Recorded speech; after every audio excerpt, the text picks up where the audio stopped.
So the major vestibular glands are the glands basically which are located in the space referred to as the vestibule. Vestibule is the space enclosed by the two minor folds of the female external genitalia, which are called the labia minora, the two smaller fleshy folds which enclose a space called vestibule. You all know that within the vestibule there is opening of the urethra, and below which is the opening of the vagina, which is called the vaginal orifice. On the either sides of the opening of the urethra, you have the paraurethral gland or the the glands of Skene or the lesser vestibular glands. So the first type of vestibular glands, please remember, they are located on the either side of the urethral orifice. The second type of vestibular glands, which are located on the either sides or the sides of the vaginal opening, which are referred to as the Bartholin's glands or the greater vestibular glands. Okay? So you should note that there are two types of vestibular glands, one on the either sides of urethra and one on the either sides of the vaginal orifice. The glands located on the either sides of the urethral orifice are homologous to the prostate gland of the male, whereas those located on the either sides of the vaginal orifice are homologous to the bulbourethral glands which are present in the male reproductive system. When we say homologous, they are similar in their embryological origin, how they start off during the embryological development.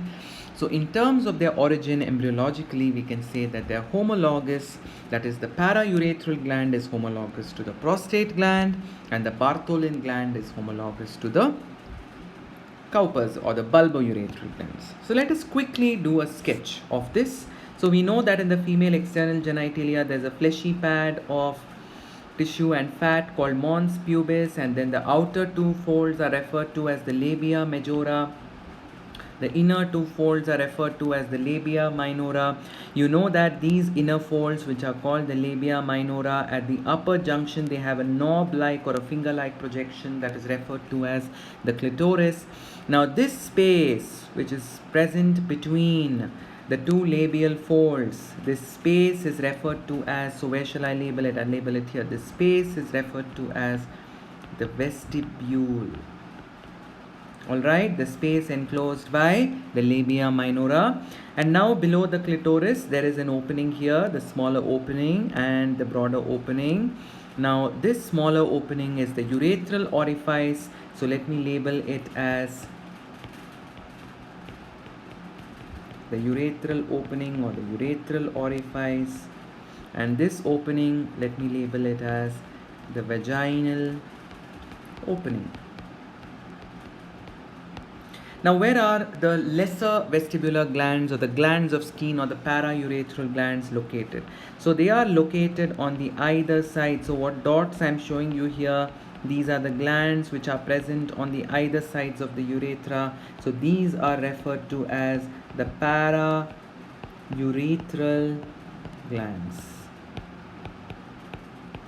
And what about the greater vestibular glands? So on the either sides of the vaginal orifice, you have these greater vestibular glands which are called the Bartholin's glands. So we now saw both the vestibular glands in this illustration. The first one located on the either sides of the urethra, which is the paraurethral or the glands of Skene. The second one located on the either sides of the vaginal orifice, which is the Bartholin's or the greater vestibular glands.